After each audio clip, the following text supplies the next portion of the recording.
Have you ever felt like something precious is slipping away?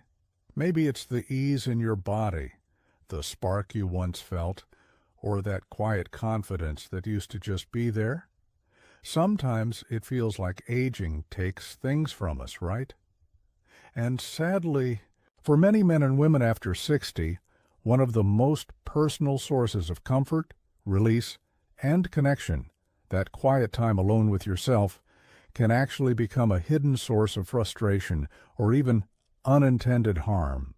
What if something you've done thousands of times since you were young, something you thought was harmless or helpful, is now, unknowingly, working against your vitality, your peace of mind, and even your ability to feel connected? I'm Dr. James. For over 30 years, I've had the privilege of walking alongside thousands of men and women in their golden years, helping them navigate the unique challenges of aging, from reclaiming energy and circulation to finding deeper intimacy and vibrant health. I've spent decades listening to the quiet fears, the unspoken regrets, and the simple longing to feel fully alive, no matter the number of candles on the cake. And time and again, a deeply personal topic emerges, one often hidden by silence and shame: our relationship with our own bodies, particularly through masturbation. It's a natural part of life, yes, but one that needs to evolve as we do. And sadly, many carry habits from youth that no longer serve them now. You see, as the years add up, your body, your mind, even your heart, change in profound ways, and the private routines we've carried since our 20s or 30s, habits formed out of urgency, secrecy, or simply lack of information, can become missteps, silent mistakes that chip away at the very well-being we're trying to preserve. These aren't moral failings or signs of weakness. They're simply outdated approaches for a brand new season of life. And because this is rarely talked about openly, not with friends, not with partners, and sadly, not often enough with doctors, these mistakes go unnoticed, quietly causing discomfort, reducing sensitivity, increasing anxiety, and even leading to long-term physical issues. It's like trying to drive a vintage car with the manual for a sports car. You risk damaging the engine because you're not respecting its current needs. I've sat with countless men who, in the quiet honesty of my office, share feelings of frustration. Maybe they feel like their body isn't responding like it used to, leaving them feeling inadequate or disconnected. Or perhaps they feel a vague sense of unease or emptiness after a moment that should have brought peace. These feelings aren't just part of aging. They're often whispers from your body and mind, signaling that the way you're engaging in this personal act needs adjusting. And the first mistake, perhaps the most common and the most damaging to self-worth, is rooted in a deeply ingrained habit. From our younger years, the first critical mistake older men often make is rushing through the experience focused only on climax. Think back to your younger days. Maybe you had roommates, lived with family, or simply felt the urgency of youthful energy. Masturbation was often a quick, private release, a finish line to be reached as efficiently as possible. This habit, born of necessity or strong physical drive, became ingrained. But carrying that mindset into your 60s, 70s, and beyond can be deeply counterproductive. Why is this harmful now?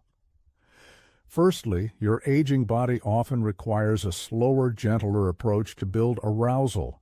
Blood flow might be less immediate. Nerve sensitivity can change. Rushing bypasses this natural rhythm, turning a potential moment of connection into a mechanical chore. It's like trying to sprint a marathon. You miss the scenery, you burn out, and you don't actually benefit from the journey. Secondly, and perhaps more importantly, Rushing reinforces a focus on performance and the outcome, climax, rather than the process and sensation. For many men over 60, changes in erectile function are common and normal. If you're rushing solely towards a full erection and rapid climax, and your body doesn't respond like it used to, you're setting yourself up for disappointment and anxiety. This triggers the release of stress hormones like cortisol, which are the opposite of what you need for relaxation and arousal. This creates a vicious cycle. Anxiety inhibits response, leading to more anxiety. I remember a patient, let's call him Robert, a sharp, active man in his mid-70s. He felt his sex life fading, even alone. "It just doesn't feel good anymore, Doc," he said. "It feels like work, like I'm failing." We talked about slowing down, about exploring touch not with a goal, but with curiosity. I encouraged him to breathe deeply, to notice sensations in different areas, to let go of the need for a specific outcome and just allow himself to feel. It wasn't easy to break decades of habit, but within weeks he noticed a shift. "It's quieter now," he shared. "Less fireworks, maybe, but more real. I feel more in my body again." Rushing robs you of the opportunity for deeper connection with yourself. It keeps you stuck in a youthful, often anxious pattern that doesn't honor the wisdom and tenderness your body now craves. Shifting your focus from getting it done to being present is not a step back. It's a profound step forward into a richer, more fulfilling experience of self-pleasure that respects where you are now. But this journey inward can be derailed by external influences many aren't even aware of. In today's world, we have access to more information and imagery than ever before, right at our fingertips. And while this can be a blessing, it also presents unique challenges, especially when it comes to something as personal as our sexuality. Many older men may be feeling lonely or simply curious, turn to online content, and while that seems like a private, harmless act, there's a second mistake hidden there, one that can quietly rewire your brain and make real-life intimacy feel less vibrant. The second crucial mistake is over-reliance on high-intensity, fast-paced pornography. Access to explicit online content has exploded, offering levels of stimulation that are often far removed from the reality of human connection, especially the connection that feels right and natural in later life. For older men, this can be particularly problematic. Here's why. Your brain's reward system, particularly the dopamine pathways associated with pleasure and motivation, is highly adaptable. Intense, constantly novel, and visually stimulating pornography floods these pathways with dopamine. Initially, this feels powerful, but the brain quickly adapts by building tolerance. To get the same hit, you need more extreme content, more novelty, more intensity. This raises your arousal threshold. The danger here is that your brain becomes trained to respond only to these extreme artificial cues. Over time, this can make it harder to feel aroused by natural, slower, less visually overwhelming stimuli. Like a loving touch, the warmth of a partner beside you, or even your own imagination. Your real-life interest and responsiveness can diminish, not because your desire is gone, but because your brain has been rewired to crave something else entirely. It's like eating only hyper-processed junk food. Real food starts to taste bland in comparison. For men over 60 whose brains may have slightly less neuroplasticity than younger individuals, breaking this cycle can be more challenging. It can lead to feelings of confusion. Why don't I feel like I used to with my partner? Frustration and a sense of being detached or numb. This over-reliance can also contribute to unrealistic expectations about bodies and sexual encounters, which feeds back into performance anxiety and shame. I consulted with a gentleman, let's call him George, in his late 60s. He'd become accustomed to using a certain type of online content daily. He felt a growing distance from his wife, even when they were physically close. He admitted he felt bored by real intimacy. We discussed how his brain might have been conditioned. It was a difficult conversation, acknowledging something so personal. He decided to take a break, replacing the intense videos with quiet self-reflection and slower, more imaginative self-touch. He rediscovered that his body could still feel deeply without the screen. It required patience, but it reignited his capacity for presence and connection, both with himself and his wife. Over-reliance on high-intensity pornography isn't about a moral judgment. It's about understanding its neurological impact on the aging brain and how it can silently erode your capacity for natural, meaningful pleasure. Reclaiming your responsiveness means giving your brain a chance to reset and reconnect with the subtle, profound sensations of real life.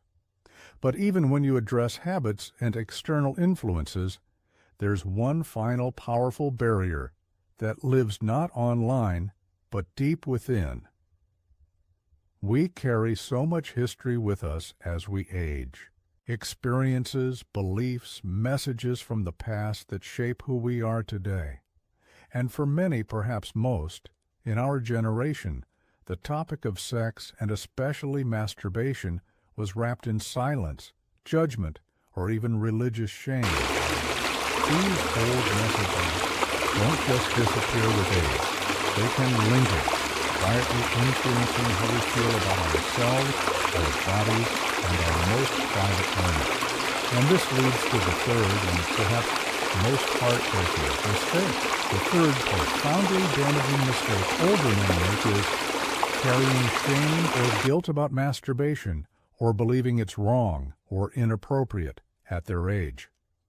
This isn't about the physical act itself.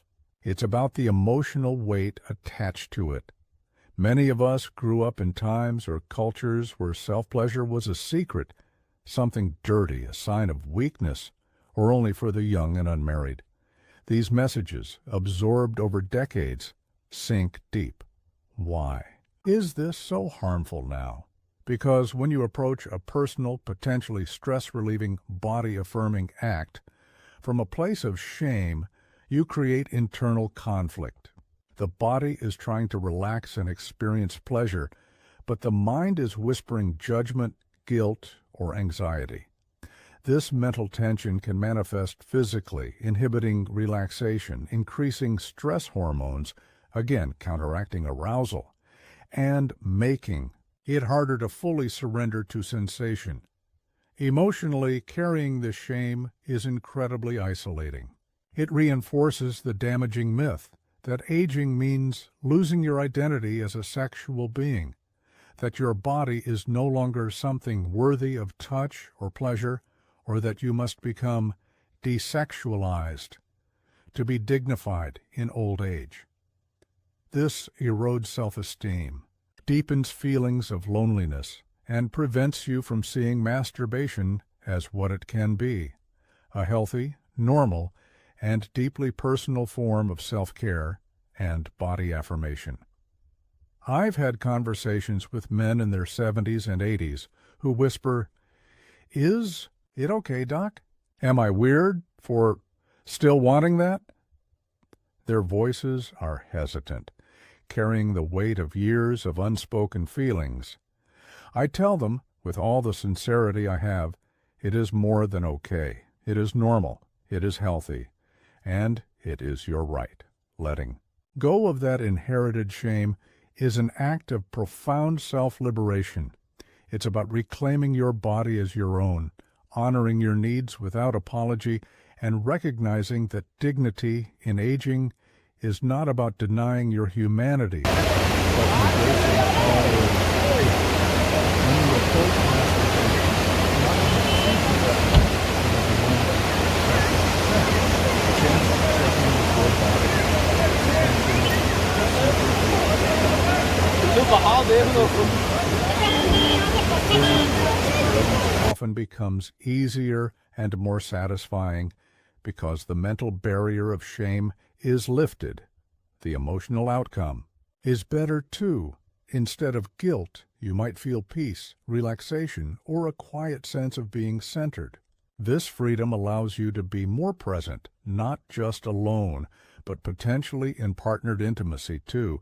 So, as you reflect on these three potential pitfalls, the rushing, the visual overload, and the lingering shame, I invite you to consider this.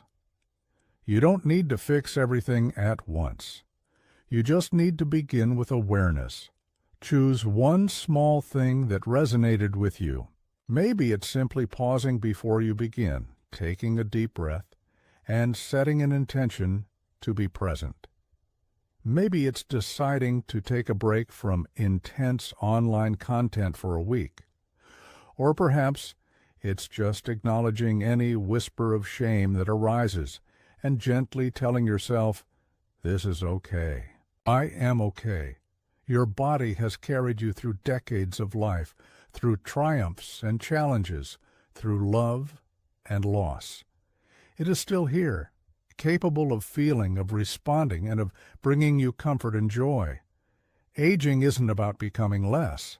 It's about becoming different. It's about refining, understanding, and embracing the fullness of who you are now. Reclaiming healthy self-intimacy isn't about clinging to youth. It's about honoring the person you are today. It's an act of self-respect, a way to nurture your physical health, support your emotional well-being, and maintain that vital connection to yourself. You deserve to feel good. You deserve peace. You deserve to approach this personal part of your life with wisdom, kindness, and dignity. And it is absolutely never too late to start. Your journey is still unfolding. Choose today to live it with presence and self-compassion. These lessons are meant to inspire you to live fully and authentically. Now I'd love to hear from you. Take a moment to reflect and share one thing you've learned today or one small change you plan to apply in your own life. Let's support each other on this journey toward embracing these truths. If you found this video helpful and these insights resonated with you, please leave a comment below with the number 1. If you feel there's something we can improve or you didn't find it helpful, please comment with 0. Your feedback means a lot to us and helps us create content that truly serves you. Don't forget to like this video, share it with someone who might benefit, and subscribe to our channel. Tap the bell icon too, so you never miss powerful health insights designed just for your golden years. Thank you for watching, and here's to living life on your own terms, fully, authentically, and with deep self-respect.